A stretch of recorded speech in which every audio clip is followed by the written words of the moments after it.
Bem, sejam todos e todas bem-vindas à nossa aula de hoje. Nós fazemos uma sequência no curso de comunicação de novas linguagens digitais para instituições religiosas e organizações. Esse curso nós começamos no dia 5 de agosto. Você quer traduzir para ela ali?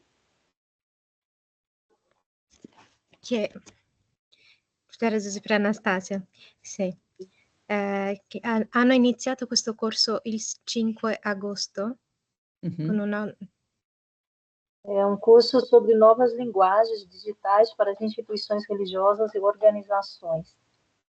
È un corso incentrato sulle nuove linguaggi di comunicazione per le istituzioni religiose. São aqui 260 alunos que estão desde agosto e encerramos agora no dia 25 de novembro. É um semestre de aulas, todas as segundas-feiras. 160?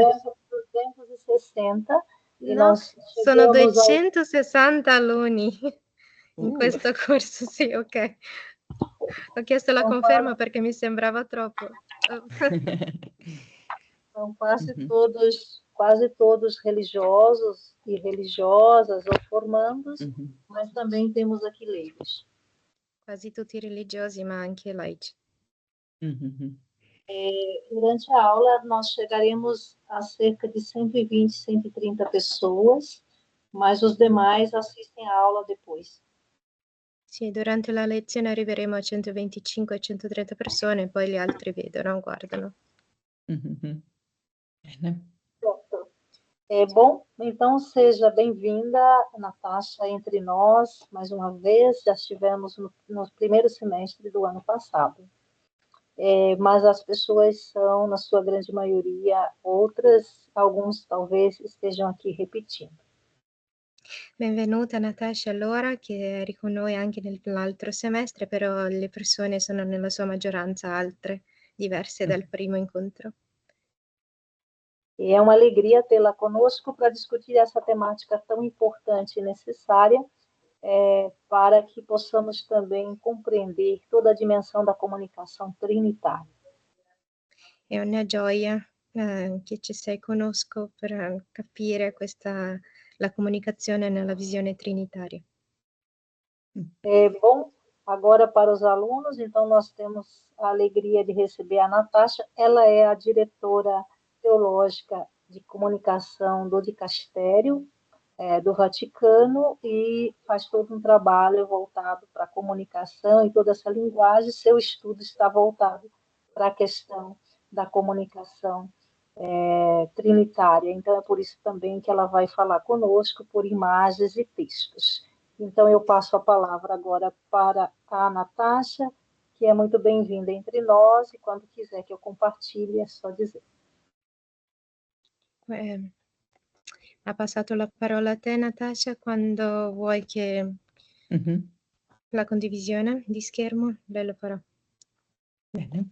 Grazie Suor Neusa e grazie a tutti voi. Vi chiedo in questa ora di avere anche un po' di pazienza con me perché qui a Roma è quasi mezzanotte.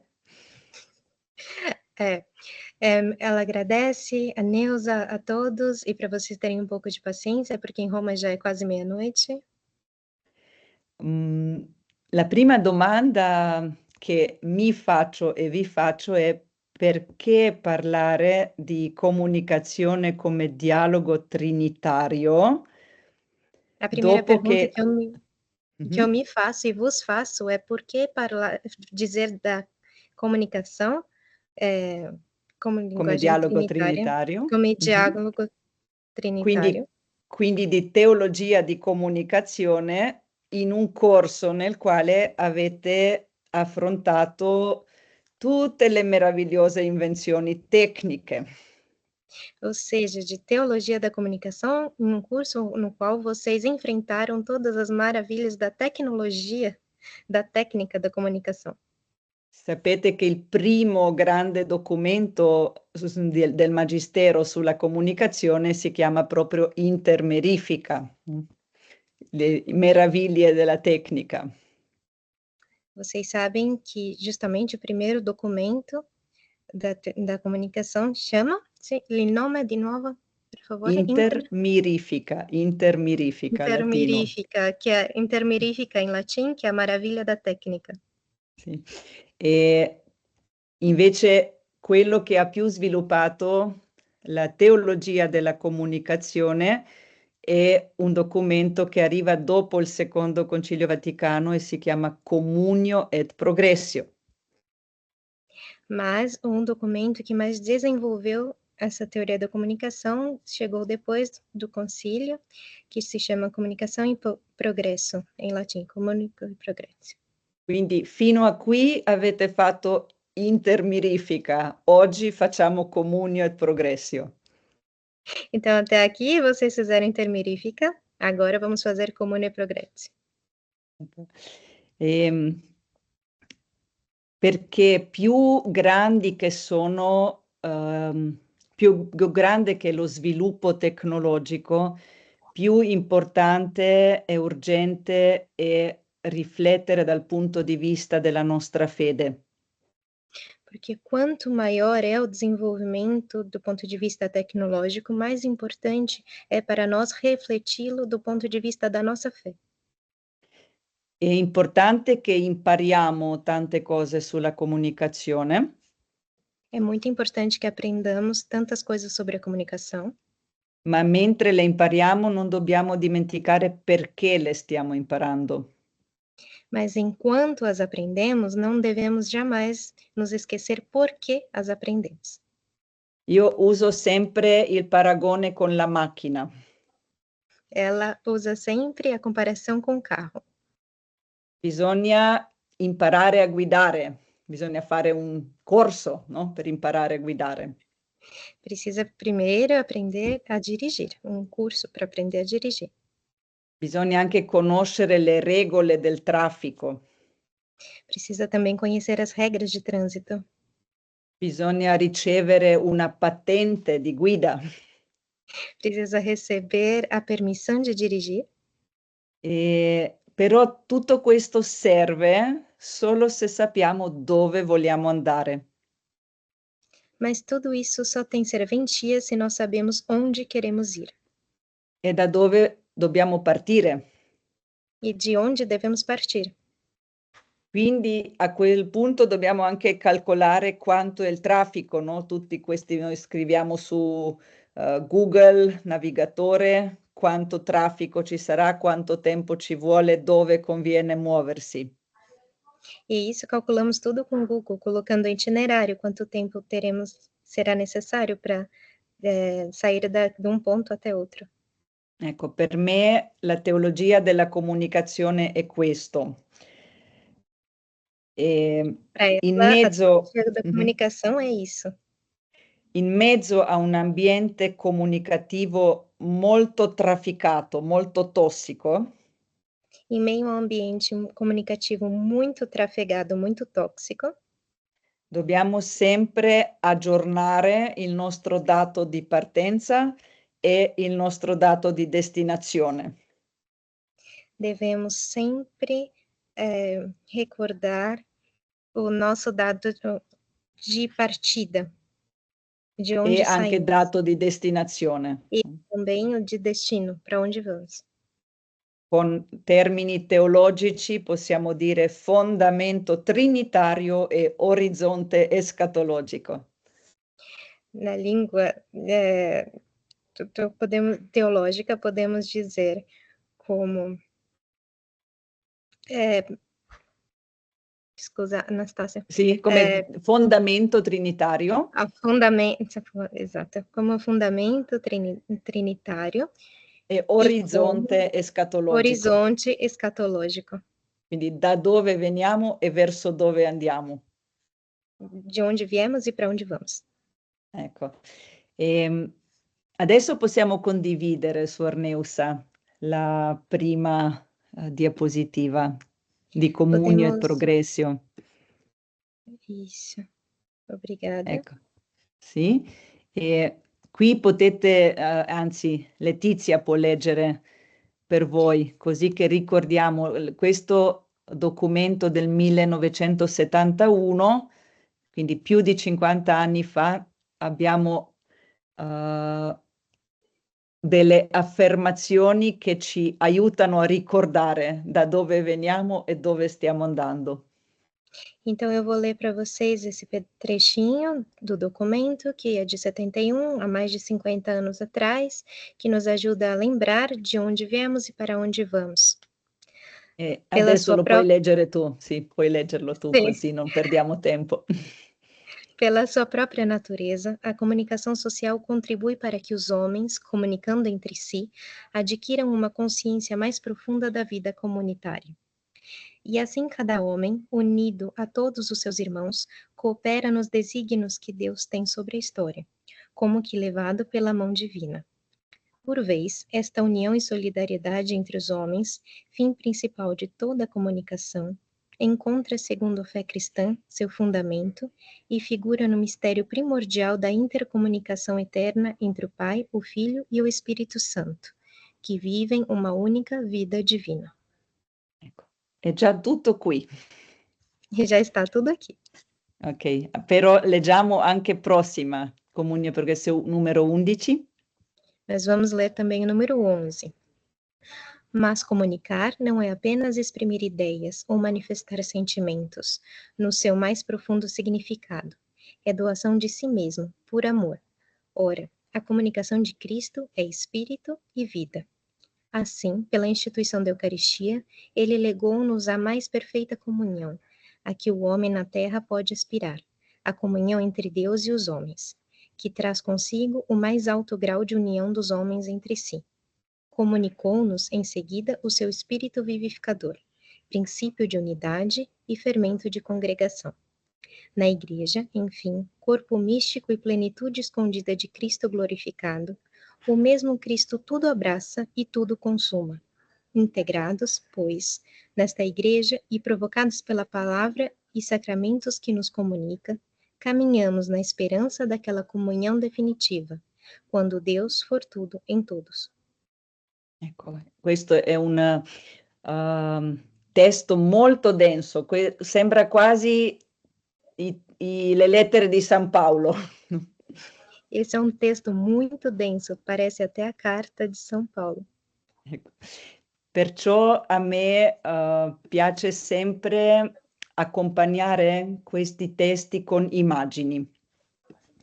Por isso, ela gosta sempre de acompanhar esse texto com imagens. Quindi come possiamo immaginare questo dialogo trinitario? Como podemos imaginar esse diálogo trinitário? Una bella immagine che ci aiuta è l'icona di Rubliov, realizzata nel XV secolo. Uma bela imagem que nos ajuda é o ícone da Trindade, realizada por Rublev no século XVI XVI o XV. No século XV e XVI. E vediamo ancora un dettaglio, un slide avanti. Vamos ver ainda um detalhe, um slide para frente, por gentileza. Sim. Così osservate per favore i sguardi, come ognuno guarda verso l'altro. Observem, por gentileza, os olhares, como um olha em direção ao outro. E i gesti, questo leggero inchino che significa sempre essere rivolto all'altro, dare precedenza all'altro. Esse gesto, essa leve inclinação da cabeça, que significa estar diante do outro, se dirigir ao outro. Nello dar sguardo, precedência ao outro. Sì. Nello sguardo si concentra l'identità della persona. No olhar se concentra a identidade da pessoa. Andiamo avanti. Vamos para frente. Questo angelo che sta al centro raffigura il figlio. O anjo que está no centro é a figuração do filho. Che ha sempre il volto rivolto al padre, che è amato e generato. que ele tem sempre o rosto voltado ao Pai, que é amado e gerado. E dietro di lui c'è l'albero della vita, no? Sì, vedete scritto accanto. Sim. Andiamo avanti. Atrás dele tem a árvore da vida, como está escrito aí ao lado. Il padre che ama e genera. O Pai que ama e gera. È rivestito di colore di oro. Se é revestido de color ouro. Che è il colore della fedeltà e della santità di Dio. Que é a cor da fidelidade e da santidade de Deus.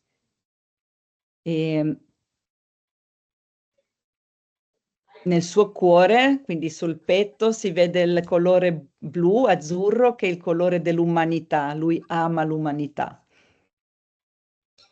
Se a gente tentar voltar pro anterior, o slide, para reparar nas partes aqui do coração que está em azul, que é a humanidade, que o Pai ama a humanidade.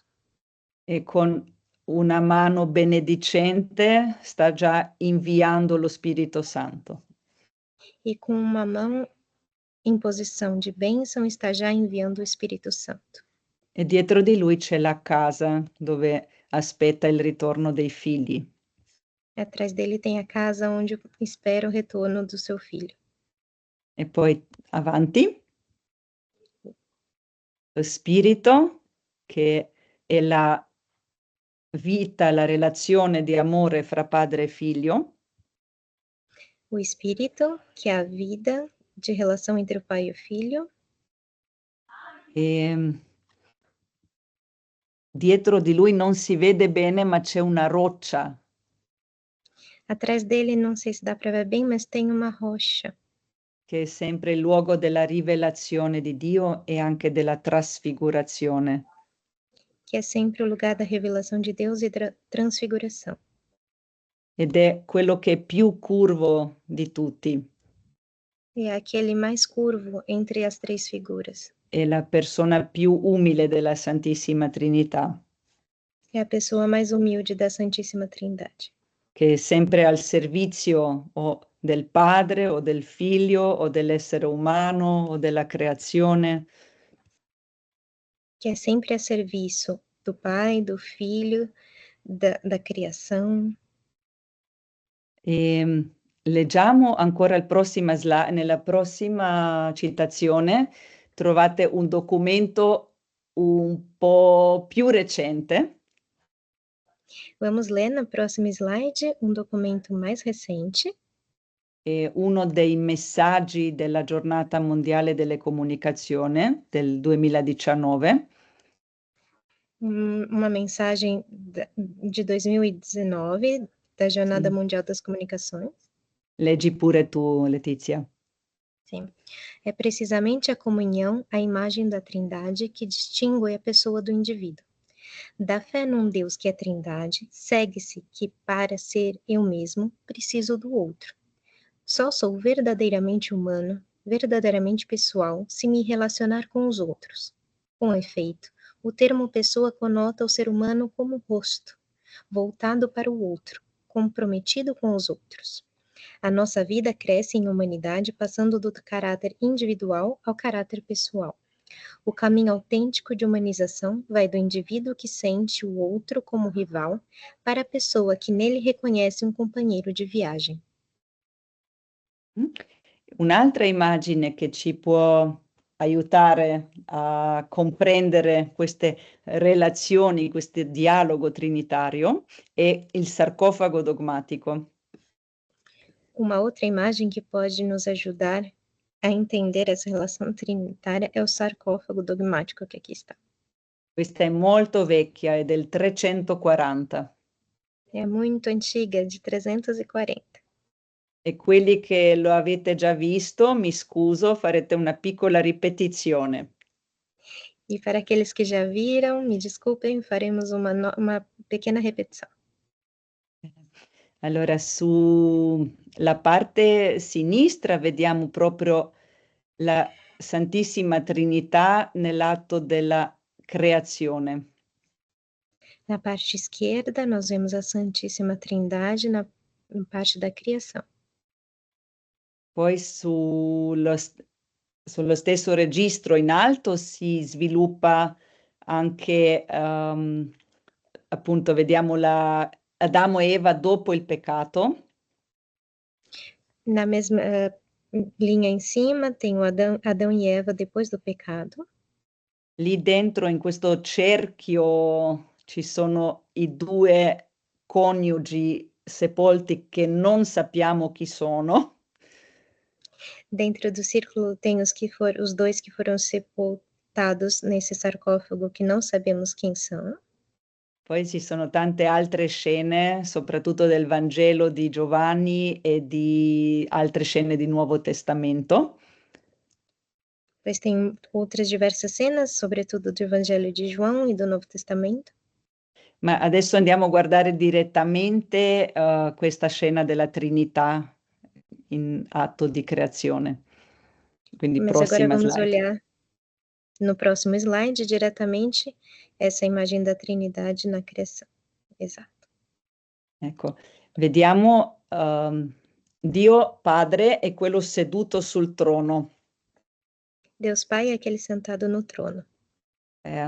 Questa immagine era comune all'arte antica, anche pagana. Anche l'arte pagana aveva Dio che crea, seduto sul trono, che crea l'uomo.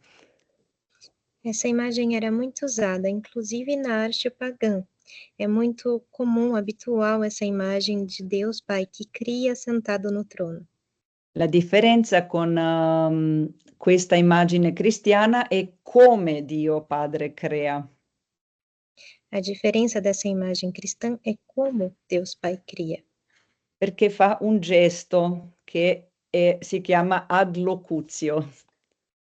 Porque faz um gesto que se chama adlocutio, em latino. Sì, sì. Questo gesto significa che uno parla, sta parlando. É um gesto que diz que ele está falando. Perché nel libro di Genesi, primo capitolo, noi vediamo come Dio crea. Porque no primeiro capítulo do livro do Gênesis, nós vemos como Deus cria. Dio disse sia la luce e la luce fu. Dio disse sia il mare e il mare fu, e così via, no? Deus disse, seja a luz e a luz foi feita. Deus disse, seja feito o mar e ele foi feito e assim por diante. Ma poi nel Nuovo Testamento, nel prologo di Giovanni, noi sappiamo che questa parola con la quale Dio crea si è fatta carne. Mas no Novo Testamento, no prólogo do Evangelho de João, nós sabemos que essa palavra com que Deus cria se fez carne. E infatti vediamo che il gesto del padre finisce sul braccio del figlio, si prolunga con un altro braccio.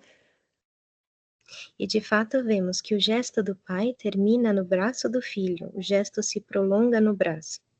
E la mano del figlio poi si posa sulla testa di Eva. E a mão do filho se apoia na cabeça de Eva. E Adamo dorme, no? Adão está dormindo. Ecco, allora una cosa interessante, così come sull'icona di Rubliov, vedete che il figlio è rivolto al padre. Uma coisa muito interessante, assim como tínhamos vistos no ícone de Rublov anteriormente, é que o filho olha para o pai. Andiamo a vedere avanti, che nella prossima slide ho messo proprio questo prologo di Giovanni, e vedete che c'è scritto in greco proston theon, quindi stava con Deus e o verbo era Deus. Esse é o prólogo de João, aqui reportando. Ela leu em grego essa parte grifada em amarelo. O verbo estava com Deus, o verbo era Deus. Quindi pros tonteon significa non solo con Deus, ma anche verso Dio. Porque significa não somente com Deus, mas em direção a Deus. Mhm. Andiamo un po' indietro, per favore. Podemos voltar? Ok. No, quella prima, precedente. Isso. No. Ops. Aí a outra, isso. Questa, sì, perfetto. No, É o, no. Ok. não, é o detalhe, isso. É o Questa, sì. Ecco, allora, se tutto quello che è stato creato per mezzo della parola di Dio ha dentro la stessa impronta del figlio. Então, tudo que foi criado através da mesma palavra de Deus tem dentro L'impronta, mão. l'orientamento, il Sim. codice, logos. Sim, a orientação, o logos, o código de Cristo. E do questo Filho. orientamento è verso Dio. E essa orientação é em direção a Deus, Verso la comunione. em direção à comunhão. Bene. Quindi l'uomo è quella creatura che ha ricevuto la parola e ha il compito di rispondere alla parola. Então, o homem é aquela criatura que recebeu a palavra e tem a tarefa de responder à palavra. Il problema è che c'è la libertà di farlo o di non farlo. O problema é que tem a liberdade de fazê-lo ou não. E in questa libertà si inserisce la possibilità del peccato. E nessa liberdade se insere a possibilidade do pecado. Perciò vedete qui sulla parte destra anche l'immagine del serpente di Genesi 3, no? Portanto, vocês veem no canto da imagem a serpente de Gênesis 3. Però la cosa che è importante di questa immagine è se ci chiediamo come comunica Dio Padre, la risposta è donando il figlio, donando la vita. O que é importante dessa imagem é que se nós nos perguntarmos como Deus se comunica, é através da doação de seu filho, doando a vida. Adesso andiamo avanti. Podemos ir para seguir Ok. em frente. E vedete che sotto l'immagine di creazione c'è un'altra immagine con un trono e sopra c'è Maria con Gesù bambino. Então, essa imagem está abaixo da imagem da criação, tem um outro trono, que está Maria com Jesus menino. E ci sono i 3 re magi che vengono a Betlemme. E tem os 3 reis magos que vêm a Belém. E seguono la stella. E seguem a estrela. Sì. Prossima immagine. Vediamo insieme adesso il trono di sopra e il trono di sotto e ci sono alcune differenze. Agora nós podemos ver juntas as duas imagens, o trono de cima e o trono de baixo, que tem algumas diferenças. Allora, il trono sul quale è seduto Dio Padre è coperto con un velo. O trono no qual está sentado Deus Pai está coberto por um véu. E quello dove è seduta Maria è svelato, senza velo. E o trono que Maria está é desvelado, estar sem véu. Questo significa che noi non potremo sapere niente di quello che sta sopra se non ci fosse quello sotto. Isso significa que nós não poderíamos saber nada do que está em cima se não fosse o que está embaixo. Come dice il Vangelo di prologo di Giovanni, Dio nessuno l'ha mai visto, l'unigenito figlio di Dio, lui ha raccontato. Como diz o prólogo de João, Deus ninguém nunca o viu, mas o seu filho unigênito o contou. E adesso vediamo questo terzo personaggio che dietro Dio Padre c'è un terzo personaggio che naturalmente è lo Spirito Santo. Agora vamos ver esse terceiro personagem que aparece atrás de Deus Pai, que claramente é o Espírito Santo. Che a me piace pensare che è proprio quello che tira via il velo dal trono. Lui è quello che rivela. Eu gosto muito de pensar que é ele que tira o véu do trono, é ele que desvela, revela. E sotto gli corrisponde il personaggio che sta dietro Maria. Embaixo, o correspondente é o personagem que está atrás de Maria. E mi dispiace, ma non è San Giuseppe. Sinto muito, mas não é São José. Mi dispiace per tutti quelli che siete molto devoti a San Giuseppe, ma nel 340 nell'arte cristiana ancora non si raffigurava San Giuseppe. Sinto muito por aqueles que são muito devotos de São José, mas em 340, São José ainda não era representado na arte cristã. Allora, se non è San Giuseppe, chi è? È un profeta. Então, quem é? Quem é? É um profeta. È il profeta Balaam, quello che ha fatto la profezia sulla stella. É o profeta Balaão, aquele que fez a profecia da estrela. E dice, io lo vedo, ma non ancora, una stella sorge, no? Nel libro di Numeri 24. Está no livro de Números 24, aquele que diz, eu vejo uma estrela, eu a vejo, mas ainda não haverá uma estrela. Sì. E secondo la tradizione i re magi sono proprio i discendenti di questo profeta Balaam. E, segundo a tradição, os reis magos são os descendentes desse profeta Balaão. Mhm. Ma la cosa bella è che questa immagine che adesso voi guardate è quello che noi professiamo nel credo. Mas o que é bonito nessa imagem que nós olhamos agora é que é o que nós professamos no creio. Perché noi diciamo credo nello Spirito Santo, che è Signore dalla vita, Porque che ha dizemos, parlato per mezzo dei profeti. porque nós no creio dizemos, creio no Espírito Santo, que é Senhor e dá vida, e falou através dos profetas. Qui proprio vedi che Spirito Santo ha parlato attraverso i profeti. Sono due figure parallele, una sopra e una sotto. Então vemos claramente através das figuras, uma em cima, uma embaixo, que o Espírito Santo falou pelos profetas.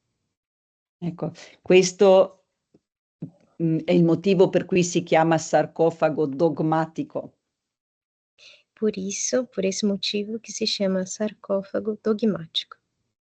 Perché contiene, prima ancora del concilio di Costantinopoli, dove hanno accolto e consegnato poi alla Chiesa questo credo che preghiamo ogni domenica, prima ancora nelle immagini già vediamo che la Chiesa credeva questo. Porque nós vemos que antes mesmo do concílio que nos entregou o creio que rezamos hoje, a igreja já acreditava nisso. Andiamo avanti. Bene, questa parte la saltiamo perché ho ancora molte immagini da farvi vedere. Andiamo avanti. Vamos pular essa parte, sim. Ok, qui Comunio e Progressio numero 9. Anche questo puoi leggerlo, Letizia? Vou ler. É evidente, portanto, que os meios de comunicação muito podem contribuir para a união entre os homens. Onde, no entanto, há falta de consciência e boa vontade, o emprego desses meios é capaz de produzir precisamente o efeito contrário. Poderá agravar os fatores de desinteligência e discórdia com as suas tristes consequências. É frequente, com efeito, verificarmos que determinados valores humanos são negados ou adulterados pelos meios de comunicação. Ao ver estes abusos, a consciência cristã não pode deixar de sentir a necessidade que o homem tem de ser liberto do pecado, que entrou no mundo desde a origem da humanidade. E poi anche il prossimo. E o próximo também, que durante a sua permanência na Terra, Cristo manifestou-se como perfeito comunicador. Pela encarnação, fez-se semelhante àqueles que haviam de receber a sua mensagem que comunicava com a palavra e com a vida. Não falava como que de fora, mas de dentro, a partir do seu povo. Anunciava-lhe a palavra de Deus, toda a palavra de Deus, com coragem e sem compromissos. E, no entanto, adaptava-se à sua linguagem e mentalidade, encarnado como estava na situação a partir da qual falava. E ancora avanti, in un documento molto più nuovo, che è Evangelii Gaudium. Prossima slide. Ok. Sì. No, scusami, prima quella di Evangelii Gaudium, sì. Gesù vuole evangelizzatori. Na Evangelii Gaudium, um documento muito mais recente, Jesus quer evangelizadores que anunciem a boa nova, não só com palavras, mas sobretudo com uma vida transfigurada pela presença de Deus. Questa è una parola molto forte che Papa Francesco ha consegnato anche a noi al Dicastero per la Comunicazione. Essa é uma palavra muito forte que o Papa Francisco nos entregou também a nós, ao Dicastério da Comunicação. Ha detto: se dovete comunicare un messaggio senza partecipare con la vostra vita, meglio non farlo. Ele disse que se nós tivermos que comunicar uma mensagem sem participar com a nossa própria vida, é melhor não fazer. Ecco, perché come abbiamo sentito nella Communio e Progressio, la comunicazione più profonda è quella dove c'è la donazione di se stessi. Porque, como ouvimos anteriormente na Comunico e Progressio, a comunicação mais forte é aquela que tem a doação de si mesmo. Quella vita che abbiamo ricevuto da Dio, anche noi siamo chiamati a comunicarla. Aquela vida que nós recebemos de Deus, também nós somos chamados a comunicá-la. E lo dice già la prima lettera di Giovanni, no? Possiamo andare avanti? Diz já a primeira carta de João, Leggi leggo, pure. sim? Mhm. O que era desde o princípio, o que ouvimos, o que vimos com os nossos olhos, o que temos contemplado e as nossas mãos tocaram da palavra da vida. Porque a vida foi manifestada e nós a vimos, e testificamos ela, e vos anunciamos a vida eterna que estava com o Pai, e nos foi manifestada. O que vimos e ouvimos, isso vos anunciamos, para que também tenhas comunhão conosco, e a nossa comunhão é com o Pai e com seu Filho Jesus Cristo. Estas coisas vos escrevemos, para que o vosso gozo se cumpra. Quindi tutto quello che abbiamo sentito e visto fino a qui ci dice una cosa. Então, tudo aquilo que vimos, ouvimos até aqui, nos diz uma coisa: che la comunicazione cristiana serve per la comunione. que a comunicação cristã serve para a comunhão. E allo stesso tempo la comunione è il mezzo di comunicazione più forte che abbiamo come cristiani, più potente. E, ao mesmo tempo, a comunhão é o meio de comunicação mais forte, mais potente que temos enquanto cristãos. Certo, ci vogliono le strategie, le tecniche, i mezzi, tutto ci vuole, ma il più potente mezzo è la comunione. Certo que nós precisamos da tecnologia, dos meios, das técnicas, de tudo, mas a principal comunicação é a comunhão. E non so, Neusa, abbiamo ancora qualche minuto o è meglio che mi fermo? Não A gente tem ainda alguns minutos? sim, a gente pode seguir, porque, como eu disse, temos um tempo tranquilo hoje, só tem a Natasha. Possiamo continuare. Ok, bene. Allora, con le prossime immagini, diciamo, vorrei che queste immagini ci aiutano a riflettere su cosa ostacola la nostra comunicazione, cioè perché non è automatico, perché non possiamo mai prendere per scontato quello che abbiamo sentito finora. Eu gostaria que essas imagens nos fizessem refletir sobre o que cria um obstáculo, uma barreira na comunicação, o que não a faz ser direta.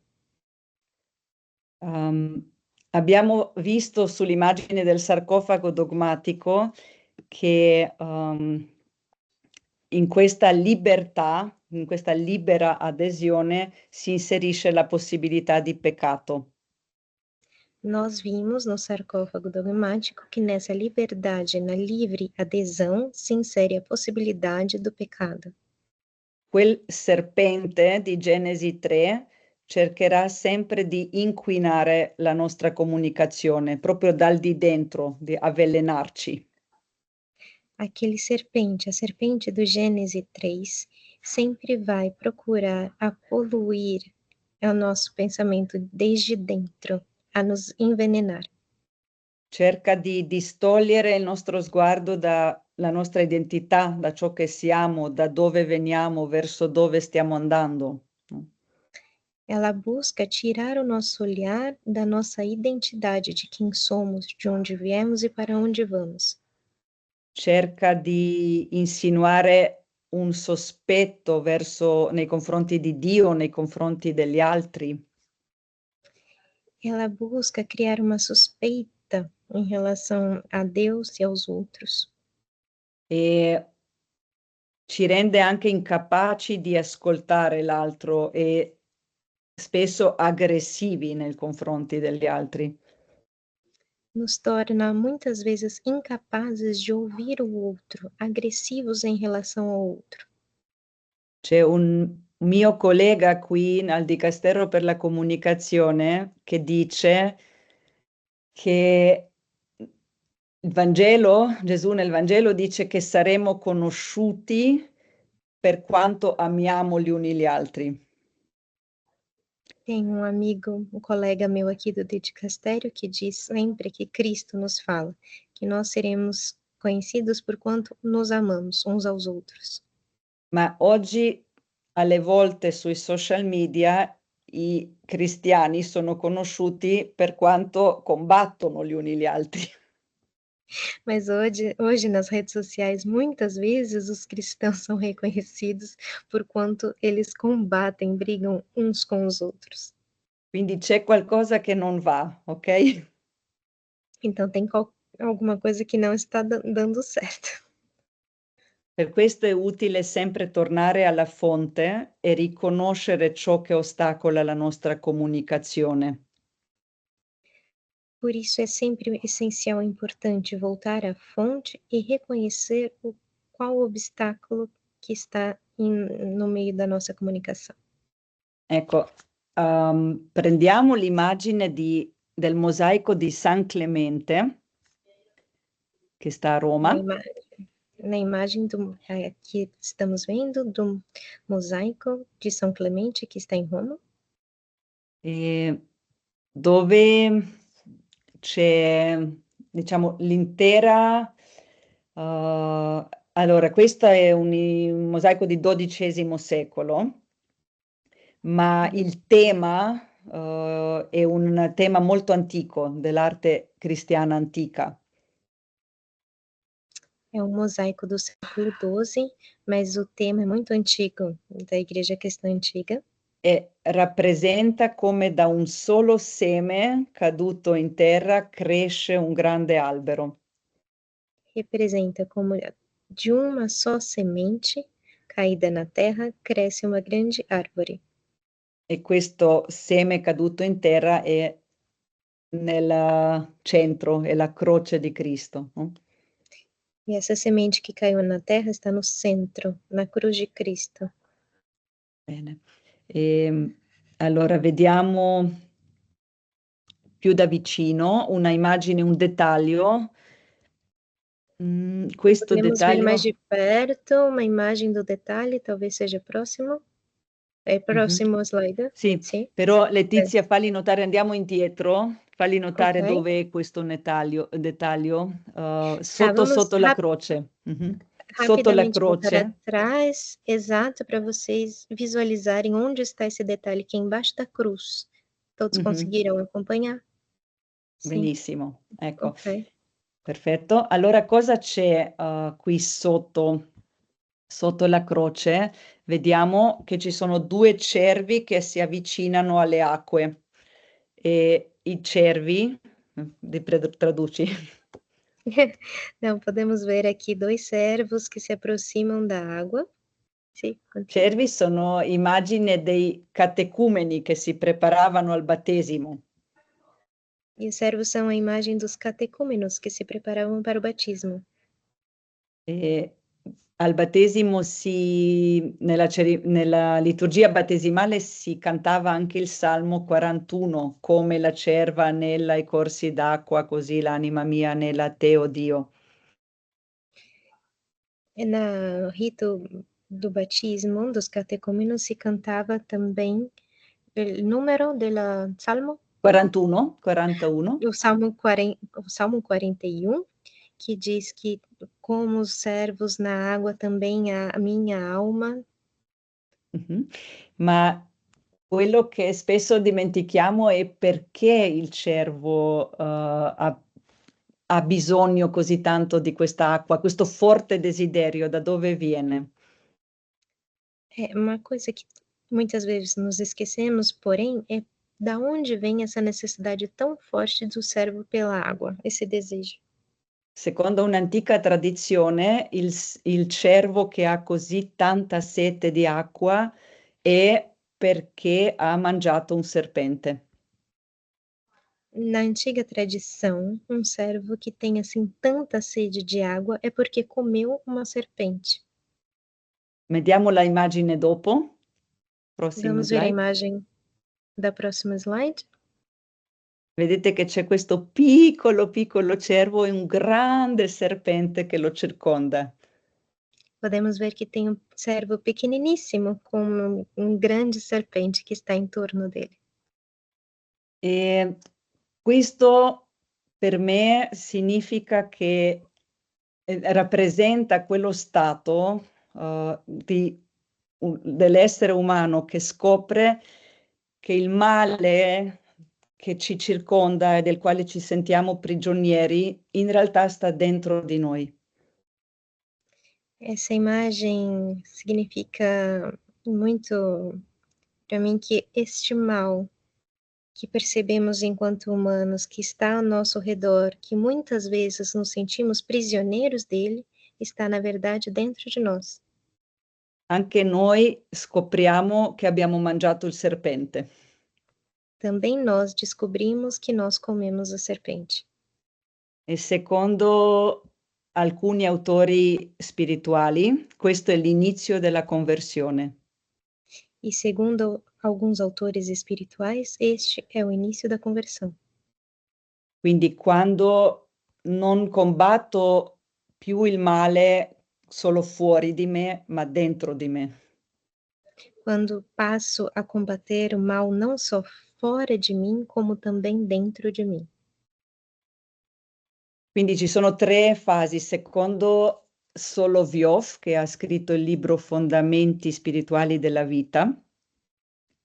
Então, segundo Solovyov, que escreveu o livro Fundamentos Espirituais da Vida, ci sono tre fasi di conversione. Prima è questa avversione verso il male, cioè non mi piace il male, no? Temos três fases da conversão espiritual. A primeira é justamente essa aversão ao mal, não gosto do mal. Seconda fase è grande sforzo per combattere il male. A segunda fase é um grande esforço para combater o mal. ma solo nella terza fase avviene veramente la conversione, e adesso dirò quale è questa fase. Mas só na terceira fase vem de fato a conversão, Quando scopro che non sono io che posso vincere il male, ma un altro.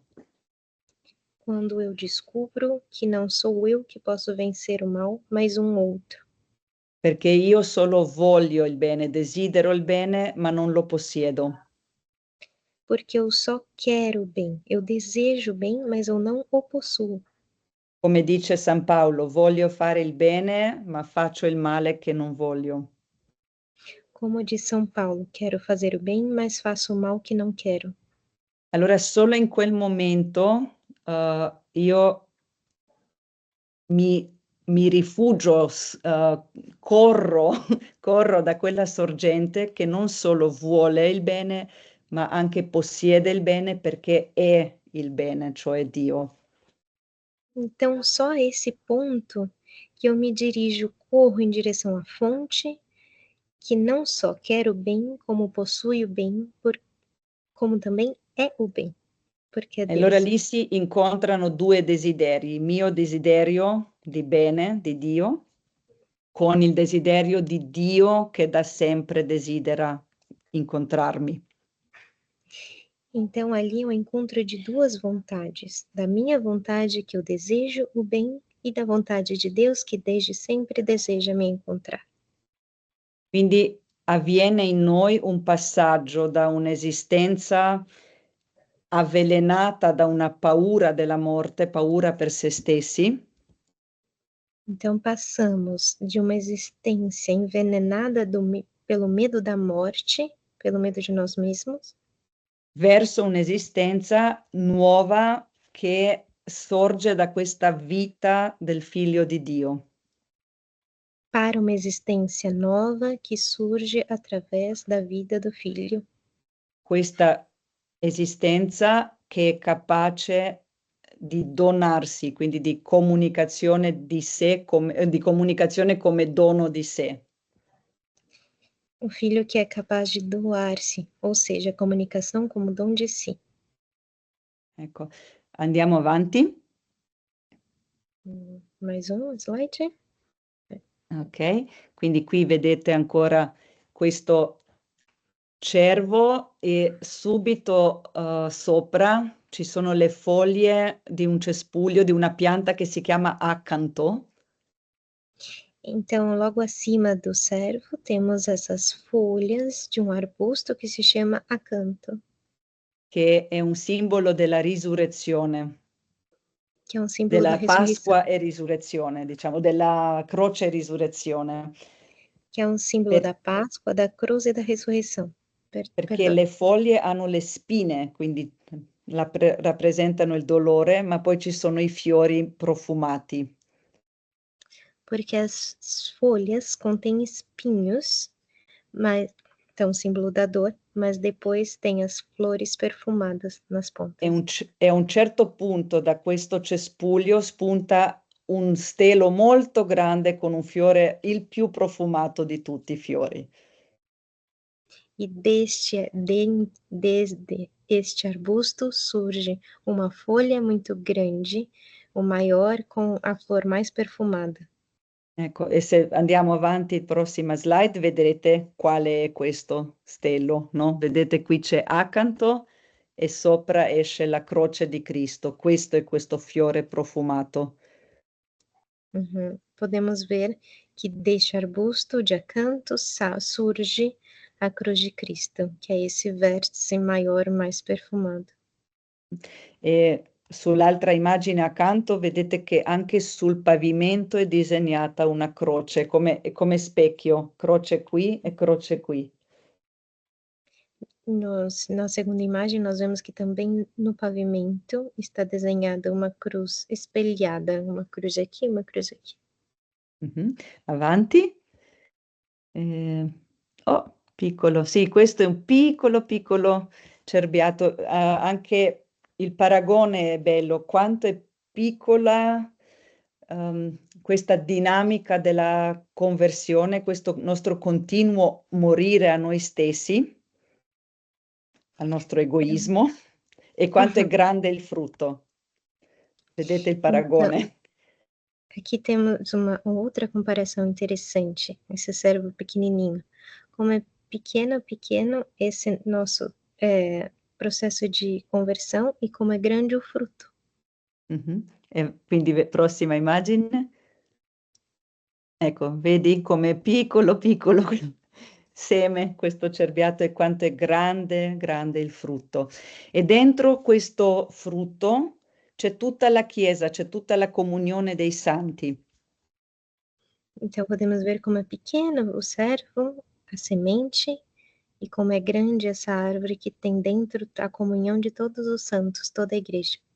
Ecco, dentro ci sono tante piccole persone, Sant'Agostino, Sant'Ambrogio, ecco, possiamo vedere prossima immagine.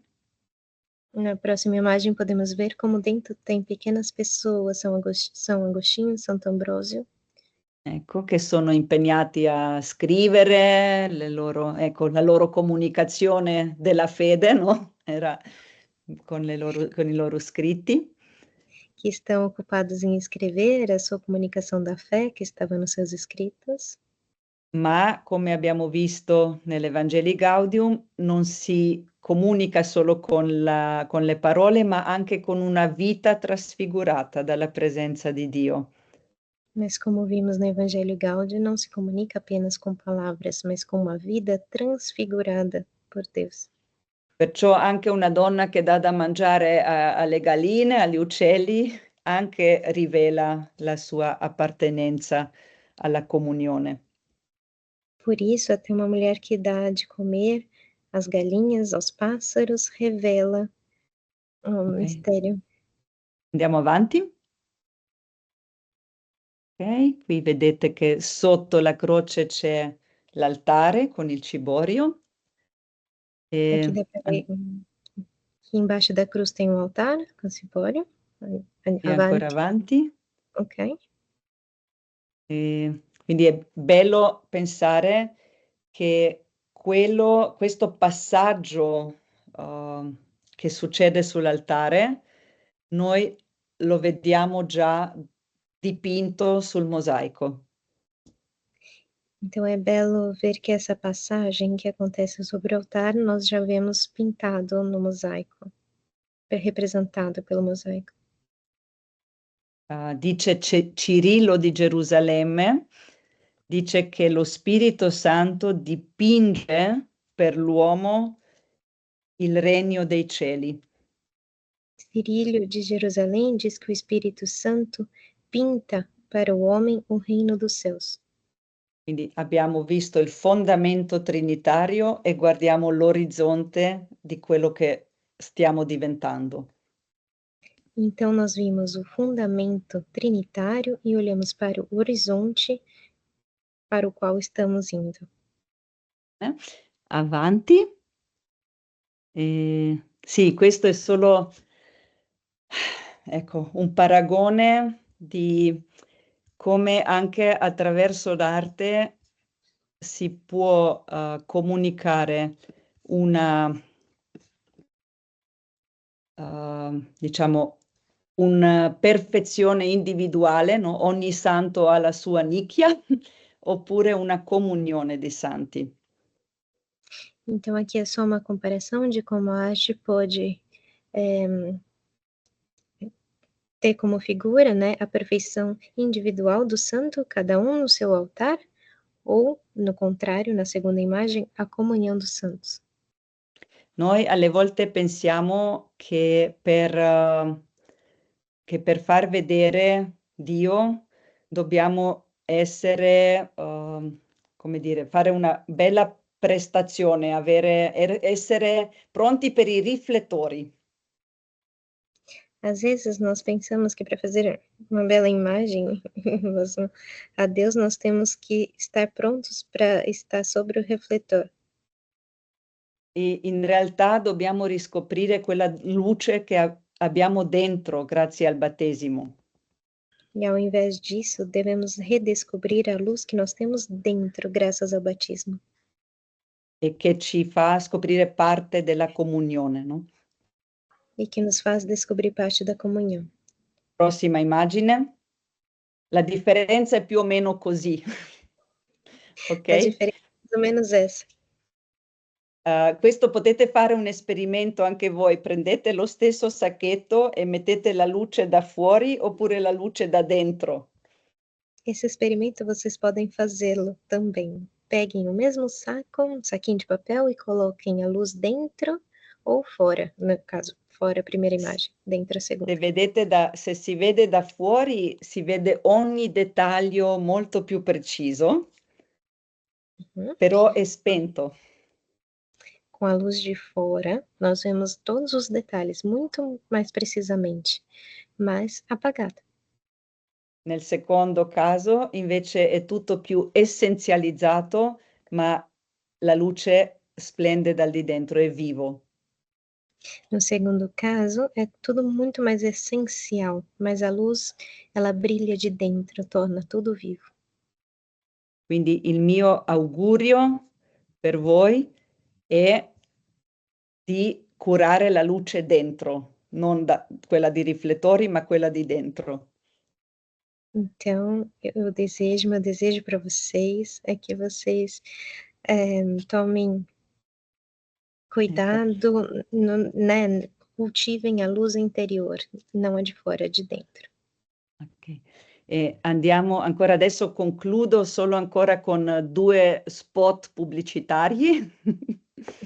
Vou concluir com 2 propagandas. Sì, il primo è il documento, questo documento verso una piena presenza. O primeiro sai desse documento para uma verdadeira presença. Allora, forse possiamo vedere anche, perché Suor Neus ha già messo il progetto Pentecoste, questo, se ancora qualcuno non lo conosce, penso che puoi, Suor Neus, fargli arrivare il link del sito così possono leggere. E invece volevo concludere con una citazione proprio da questo documento che è dell'anno scorso, quindi è un documento più fresco. Quem não está familiarizado com esse projeto Pentecostes que está no slide, a irmã Neuza depois pode passar para vocês. Ela quer concluir, porém, com a citação deste outro documento. Dobbiamo andare un po' indietro, però. Um pouco para trás, porém, nos slides. Ecco, qui. No, prossima. Ecco, questo. Leggo. E questo, sì. Letizia, puoi leggerlo. Assim, nossa criatividade só pode ser um resultado da comunhão. Não é tanto a realização de um grande gênio individual, como o fruto de uma grande amizade. Em síntese, é o fruto do amor. Como comunicadores cristãos, somos chamados a dar testemunho de um estilo de comunicação que não se fundamenta unicamente no indivíduo, mas em uma forma de construção de comunidade e de pertença. A melhor maneira de veicular conteúdo é reunir as vozes dos que amam tal conteúdo. Trabalhar em conjunto como equipe, abrindo espaço a diferentes talentos, formações, capacidades e ritmos, co-criando a beleza em uma criatividade sinfônica. É, na verdade, o mais lindo testemunho de que somos realmente filhos de Deus, redimidos de nos preocuparmos somente com nós próprios e abertos ao encontro com os outros. Grazie, un applauso per Letizia. Obrigada. No, l'applauso è per te, guarda. Un applauso per Letizia.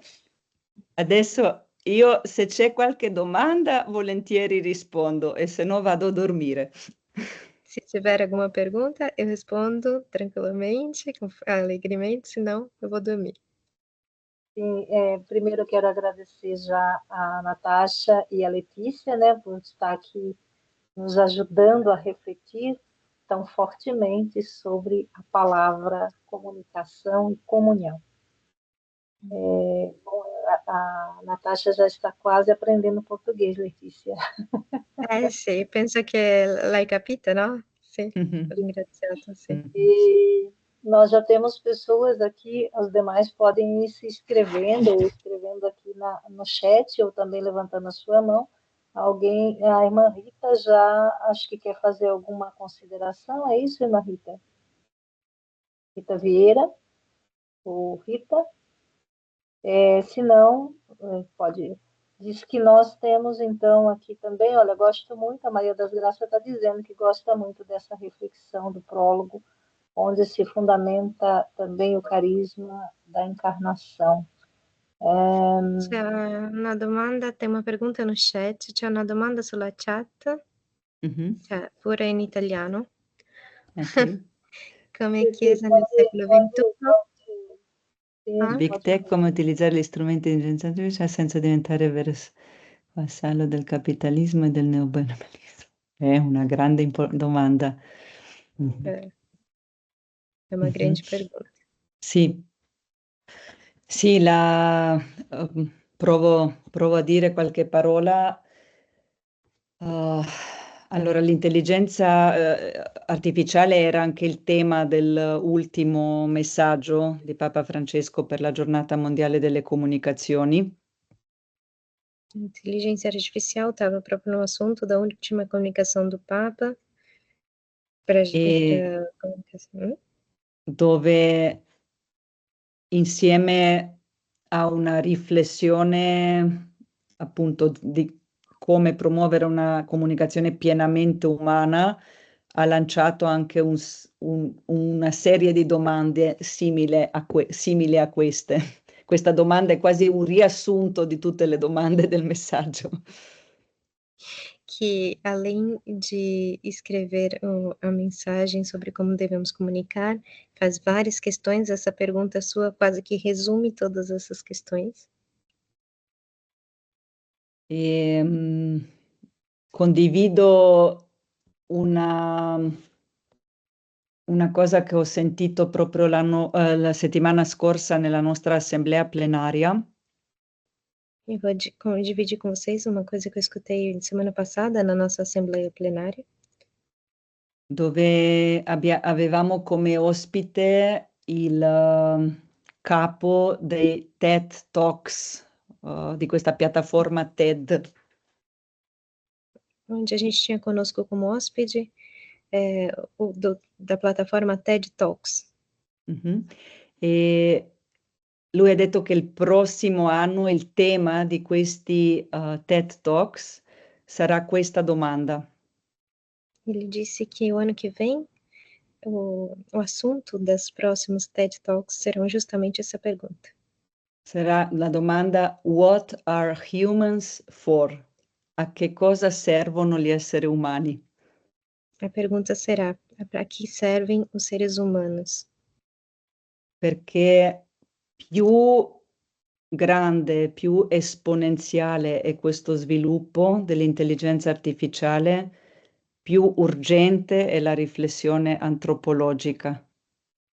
Porque quanto maior e mais desenvolvida está essa revolução tecnológica, mais importante é voltarmos à reflexão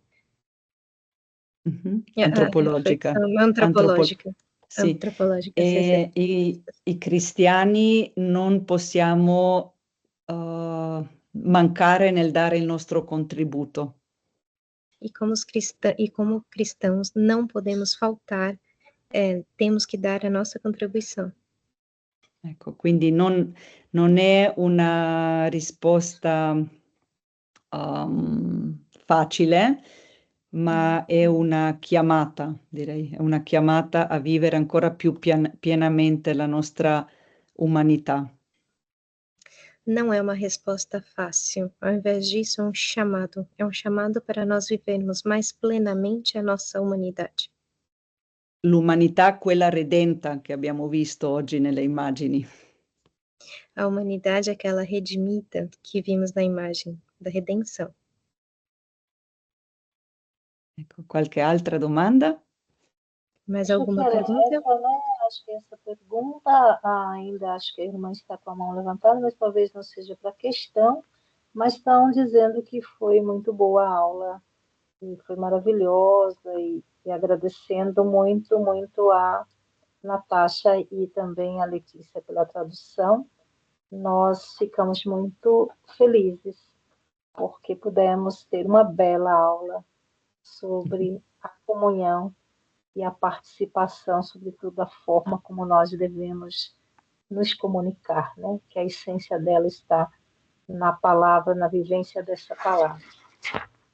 Antes da gente encerrar aqui, eu queria que todos pudessem abrir suas câmeras para que pudéssemos fazer uma bela foto, talvez, aqui com a Natasha, que tá tão tarde em Roma, a Letícia também, tá tão tarde, e aqui pelo amor a esse conjunto, né, tão belo, trinitário, que ela se dispôs a estar conosco, então vamos registrar esse belo momento. O pessoal, André, que se conseguir destacar, colocar em destaque, né, André, aquilo que a gente já combinou, para que a gente pudesse aqui, então, fazer essa foto. Enquanto isso, se mais alguém tiver alguma questão, a Rita quer perguntar, você continua com a mão levantada, Rita, enquanto a gente faz a foto. Se alguém não quiser sair também, não tem problema. Sim? A gente não te escuta? Irmã Rita? Não? Rita tinha escrito no chat que tinha levantado a mão por engano. Ah, ok, pronto. Então nós seguimos, mas continuam os agradecimentos. Bom, todos já, André? Consegue colocar todos na tela para não ficar muitos destaques e André? Estou tirando as fotos. Isso, coloca todo mundo junto aqui para a gente fazer uma maior. Tá todo Pronto, mundo na mesma. ótimo. Então nós seguimos aqui, Natasha, agradecendo mesmo a presença, a alegria de estar conosco. Se queres traduzir, mas acho que ela está nos entendendo perfeitamente. Riesce a capirla, però comunque ti ringrazia di nuovo, che è una gioia molto grande averla qui. Grazie, grazie a tutti voi per l'attenzione e grazie ancora una volta a Letizia per la traduzione. Grazie. Agradece a todos. E dizer assim, Letícia, que aqui estivemos com até 130 alunos, que é aquilo que é o nosso comum, nas segunda-feiras. Sempre nos mantivemos nesse número e as demais depois terão a oportunidade de ouvi-la também. Desejamos bom descanso para vocês aí em Roma. Tem outras irmãs que também participam dessa aula, tanto aí da Itália, de Roma, de Moçambique, Argentina, tem gente aqui, então temos de alguns outros países, são poucos, não são a maioria são de brasileiros, mas estão aqui conosco. Muito obrigada e que Deus continue abençoando a missão, tanto da Natasha, na direção do dicastério, assim como a Letícia, que presta esse belo serviço. Con la benedizione ringrazia. Grazie, grazie. Então, nós vamos fazer um breve intervalo, enquanto vocês tomam água, nós nos despedimos aqui e nós retornamos para falarmos sobre o nosso trabalho de conclusão desse curso. Então, Grazie. Ciao. Ciao. Bom intervalo.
Pessoal, vamos voltando. Todo mundo aqui, vamos lá. Tomando café, a Leni está por aí, não está tomando café. Chá, chimarrão, água, leite. A Carla também não está. Já voltou, Carla, do Chile? Está no Chile Já ainda. sim, já há 2 semanas. Já está por aí, na luta. Já, graças a Deus. Gostaram da aula da Natasha? Foi Tirando a muito bom, tradução, sim. tirando a tradução, que nos deixa cansadinha, mas está tudo certo, né? É, normal. Mas dava para entender bem o que ela falava. É, dava assim. É, né, Ivete? Ah, obrigada, Luci, pelas ajudas ali, iniciais.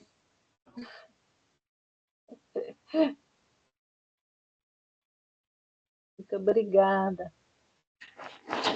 Bom, vamos lá, falarmos de trabalho. Se puderem abrir as câmeras agora, a gente já consegue se comunicar melhor. Não sei se todo mundo já está por aí, né?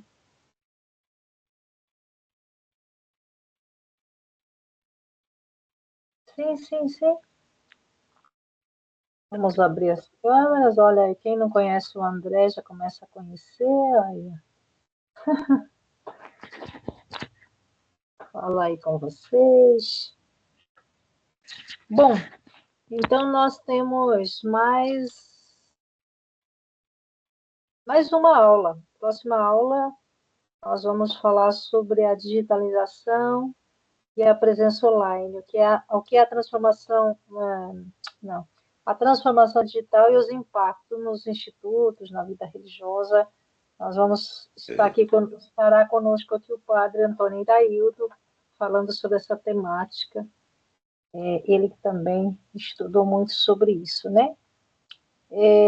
Bem, no dia 25, nós vamos encerrar esse nosso curso. Então, vamos abrir aqui agora o nosso microfone para a gente conversar um pouquinho sobre o trabalho. A ideia inicial é que a gente fizesse em grupo, mas eu acho que vocês estão tão capacitados e capacitados que poderão fazer individualmente, né? Por quê? Porque nós tivemos nessa aula, tirando a primeira aula, que foi um pouquinho sobre a revolução tecnológica, e a segunda sobre a linguagem intergeracional, nós tivemos as outras quase todas voltadas um pouco para a questão das mídias, as duas últimas falando sobre o WordPress e todo esse movimento de gestão de web. Também tivemos sobre a questão das crises, mas a Renata ensinou a questão do planejamento, né? E tivemos aí as elaborações também de alguma arte, né? Sobretudo na aula que nós falamos de gestão de mídia, sobre planejamento de conteúdo, enfim. Então eu queria propor, e daí, claro, vocês podem dizer se pudessem fazer esses trabalhos a partir do conteúdo que foi estudado, fazer individualmente. É claro que aí vocês enviam para o e-mail comunicação, a André já está pondo aí no nosso chat, né? Vocês enviariam esse nosso contato para que a gente pudesse receber esses e-mails e no dia 25 a gente faria a apresentação, né? Daquilo que a gente conseguiu produzir, um pouquinho que a gente conseguiu entender. É quase que uma retomada mesmo. O que vocês acham? Ou prefere continuar como nós tínhamos feito na turma anterior? A gente fez por grupos, mas o pessoal tiveram dificuldade de encontrar horário, né, para se encontrarem para preparar. Então, vamos ficar com a palavra aberta. Algumas pessoas, se puderem se manifestar, o que mais prefere, para nós seria bom. Também, assim, se não quer apresentar, mas precisa pelo menos enviar o trabalho, né? Eu acho que é melhor individual por causa do problema mesmo de encontrar horário, dia para reuniões, né? A gente já tem um monte de reunião e dificuldade para encontrar horário. Mas aí eu queria entender melhor o trabalho. Trabalho, irmã Luci, a gente pode fazer. Nós aprendemos e nós entendemos, na verdade, mais do que aprendemos, talvez entendemos um pouco como funciona toda a gestão das mídias, né? Aí tiveram professores um pouco mais explicando alguma coisa mais prática e outros mais teórico. O que fazer com isso tudo? Escolhe a partir do que você ouviu, entendeu das aulas todas, uma temática e desenvolve algo prático. Por exemplo, uma arte, um vídeo, um podcast, um card, um copy, e sei lá, um website, enfim, aquilo que a pessoa mais domina, porque de tudo que nós ouvimos, digamos que a gente dominou ou domina alguma coisa. Eu pensei que fosse alguma coisa escrita, mas não é, um trabalho prático com uma Isso. ferramenta apresentada. A gente pode elaborar, porque nós estamos aqui falando das mídias, né? Então a gente não precisa escrever sobre elas, porque isso a gente já pode ler também em outros espaços. A gente precisa agora apresentar. Eu reformulei, por exemplo, o site da minha congregação, eu criei uma propaganda, eu fiz uma apresentação de um trabalho a partir das aulas. Então, aquilo que você conseguiu avançar nesse processo de conhecimento. Expliquei? Sim. Obrigada. Então, tem mais? Oi, irmã. No caso... Então, vamos lá. Aline, primeiro, quem tá falando agora? Só diz o nome para eu poder... Dulcineia. Irmã Dulcineia, ok, pode dizer. É porque nós estamos com várias pessoas, então a gente pode ter aqui dificuldade de identificar, tá bom? Então, quem levantar a mãozinha diz, olha, eu sou fulana e sugiro isso. Pode dizer, irmã. Não, é só uma pergunta, assim, no caso, eu achei muito interessante, mas, assim, não consegui fazer muita coisa. Aliás, quase nada, né? Mas eu fiquei com muito desejo de aprender, criar um site, né? Um site indivíduo físico, né? Que se chama individual, então eu fiquei assim, o trabalho seria nesse rumo, digamos assim. Eu fiquei interessada de criar um site. E aí Isso. Assim, só que isso está correto o pensamento. Só que o trabalho pode... aqui a gente está discutindo o trabalho, o que fazer e a forma como fazer. Individual, agora tem gente já sugerindo que seja em dupla ou em trio, não tem problema. Se você é de uma comunidade que são 4, 5 ou 2, você tem a vizinha que, né, ou aqui no grupo você já tem gente que você gostaria, não tem problema. O que precisa é ser feito, né? Agora, irmão do Ciné, eu vou fazer um site, tudo bem? Mas tem um processo um pouco demorado, né? Então, se pode, talvez, para a apresentação não dê tempo, que alguém está perguntando quando é a entrega. No último dia da aula é a apresentação, 25/11, é a última aula. Né? Então, nós vamos apresentar aqui, nós vamos compartilhar com os colegas o que a gente conseguiu, né, fazer. Bom, a gente já sabia disso, né? Então, a gente só agora prepara algo que a gente consiga compartilhar no nosso tempo, né? Nada que nos tire do tempo. Tem a Aline, irmã.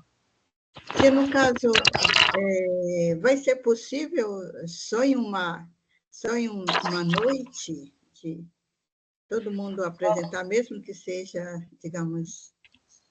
Vai, irmã. Vai ser possível porque nós temos 2 horas e meia de aula. É apresentar, não é aprofundar a temática, né? É Sim, possível, sim. sim. É possível. Ok. Tá bom, irmã? Aline, depois a Jane Cleide. Olá, tá me ouvindo? Tô. Como você falou que é para apresentar o trabalho, eu sou muito boa em vídeos curtos, né? Tipo em shot, sou muito boa em fazer, mexer com Canva, mexer com pôsteres, essas coisas. Então, poderia ser algo ligado a esses dois temas, e vamos supor, poderia fazer uma propaganda, um exemplo, né? E eu mando isso para você antes nesse e-mail e no dia eu faço uma apresentação e explico, ou não? Você apenas vai apresentar o que eu tiver feito? Não, nós vamos fazer assim, nós vamos receber de todas as pessoas do trabalho, que pode ser um vídeo como você sugeriu. O tempo, ele é limitado, né? Porque nós somos em várias pessoas aqui, como já Sim. foi reportado, né? No máximo 1 minutinho. Uhum. Mas vai ter pessoas que não vai querer apresentar, só quer entregar. Então também não tem problema, tá? Entendi. Não E também é... não tem, desculpa te interromper, mas também não tem problema eu encaminhar, como eu te falei, um pôster, ou então que seja um vídeo curto de até 1 minuto, certo? Todo mundo precisa encaminhar. O que diferencia é que nem todos que encaminharão vão apresentar, porque vai escrever lá no e-mail. Eu não gostaria de apresentar, só entregar.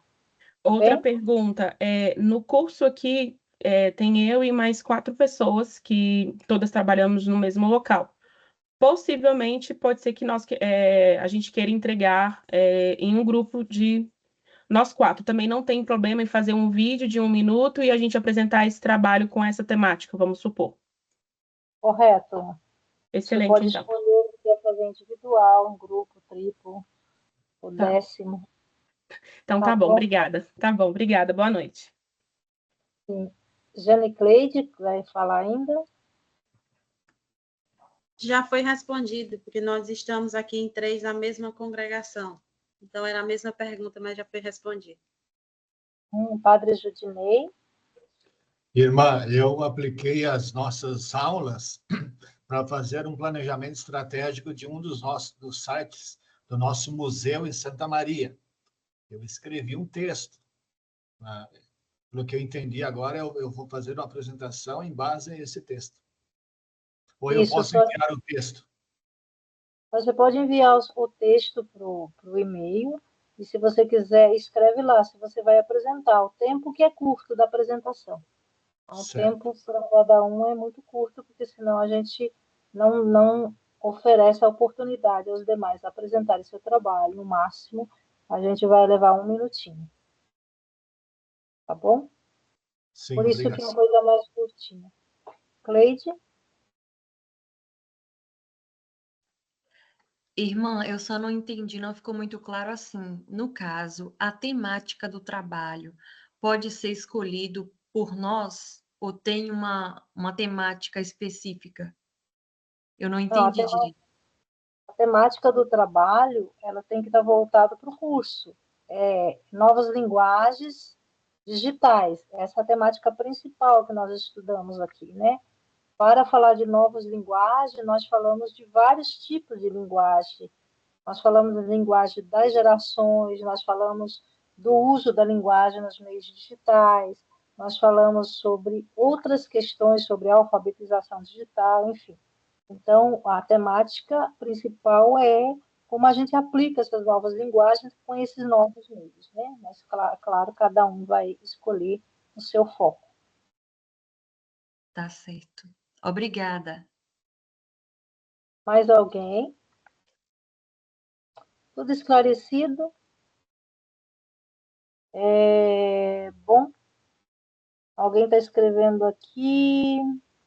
Você pode ser um cronograma? Pode, vocês aprenderam a fazer cronograma.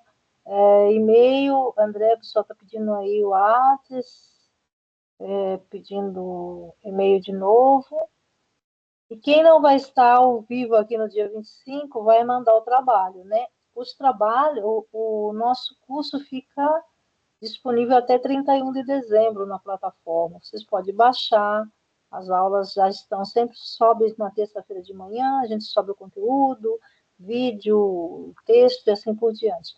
Mas querem baixar tudo para depois assistir, precisa fazer isso até o 31, porque a gente tem um contrato com professores e é esse o limite que nós temos para disponibilizar para vocês. Por isso que nós não deixamos livre e aberto para quando a gente quiser novamente. Bom, se não temos mais assuntos, a Graça quer perguntar, Maria das Graças?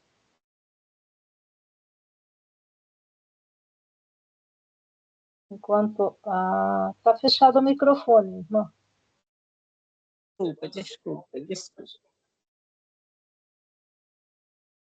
Boa noite. O que eu gostaria de saber, aliás, é uma sugestão que eu queria colocar aqui, já que o tempo é tão curto para as apresentações, que nós, os autores, né, das apresentações, dos trabalhos, fosse liberado para compartilhar, porque nós não vamos ter tempo de assistir todos, de entender, de perguntar, a curiosidade, né, que a gente tem, e também de ter novas ideias, né, essas novas tecnologias que nos ajudam bastante, né, nós sabemos disso.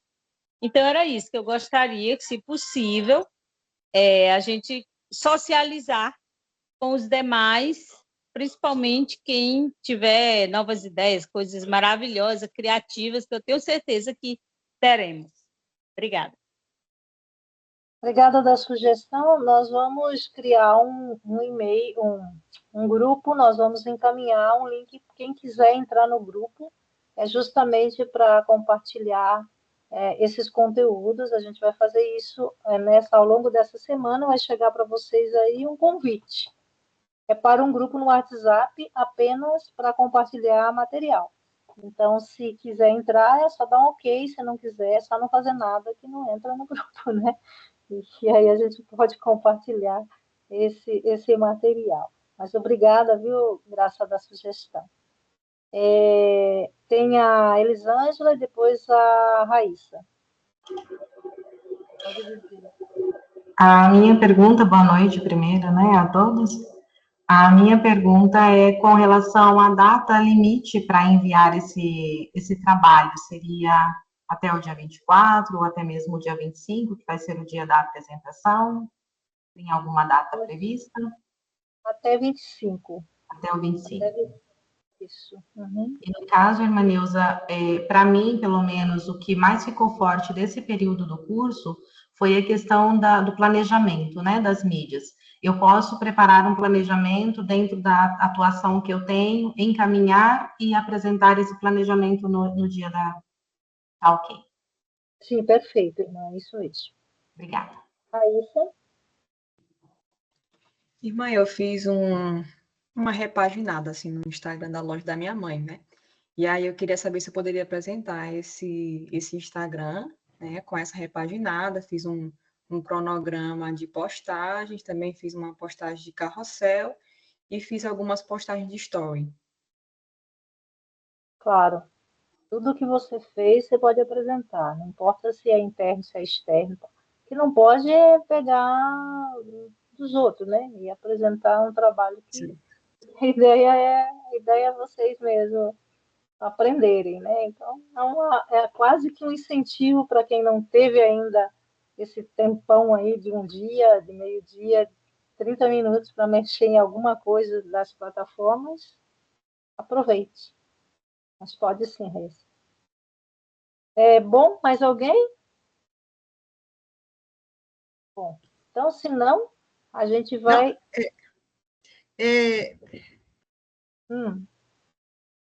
Pode falar, irmã. Também a gente pode, nas dúvidas, ou então assim, a gente pode ver aí com o André ou com os professores? A gente pode recorrer aos professores ou com o André?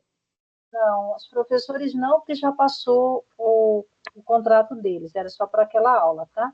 Então, sim. se tiver dúvida, pode mandar ali para o André, que eu também respondo por aquele mesmo e-mail, tá bom?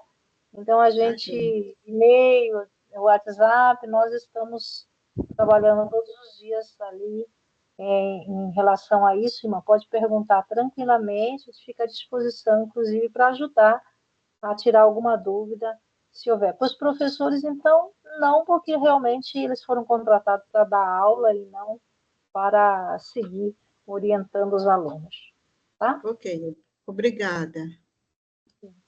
Mas para nós não tem problema, não tem horário. Pode ser até meia-noite, a gente só responde no outro dia seguinte, né? Mas pode mandar meia-noite. Tá bom?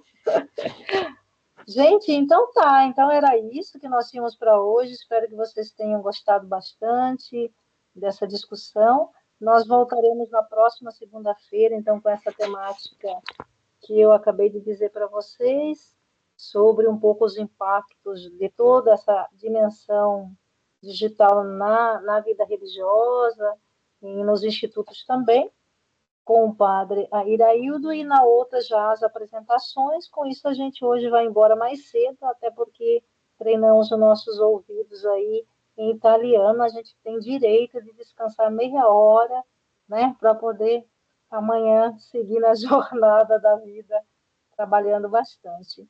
Eu também tenho a alegria de comunicar a vocês que nós teremos em janeiro o jubileu das comunicações, e nós, por um convite bem bacana aí da direção do Dicastério de Comunicações, eu também vou ministrar uma palestra no jubileu, e justamente para a vida religiosa e laical, falando da nossa missão aqui de comunicação no Brasil e na Conferência dos Religiosos, com a temática das narrativas digitais, que é um pouco a minha temática de estudo que fiz aí no doutorado, quando, há uns aninhos atrás, terminei. Então, compartilhando essa alegria de poder também discutir a comunicação junto aos outros países em janeiro. Tá bom? Sem muitas delongas por aqui. Obrigada das palminhas. Acho que o padre quer perguntar ainda. Rodenei, é Rodenei? Não é Rudinei, é Rodenei. É isso? Quer perguntar? Está com a mão levantada? Não, foi engano, irmã. Eu quis bater palmas e levantei a mão. Foi só para bater palmas. Não tem problema, porque a gente ouviu a sua Saudações voz. de Porto Alegre. Muito obrigada. A gente já ouviu a sua voz, padre. Então, uma boa noite, um bom descanso para todo mundo. Boa noite, boa noite. Nos vemos na próxima semana. Grande abraço. Boa noite a todos. Boa noite, Boa irmã. noite, boa noite. Boa noite. Boa noite. Muito Boa obrigada. noite, bom trabalho. Obrigada. Bom trabalho a todos. Boa noite. Cleide, Clé, um abraço. Um abraço, irmã. Olha a Rita. Tchau, Rita. Tchau. Tchau, tchau.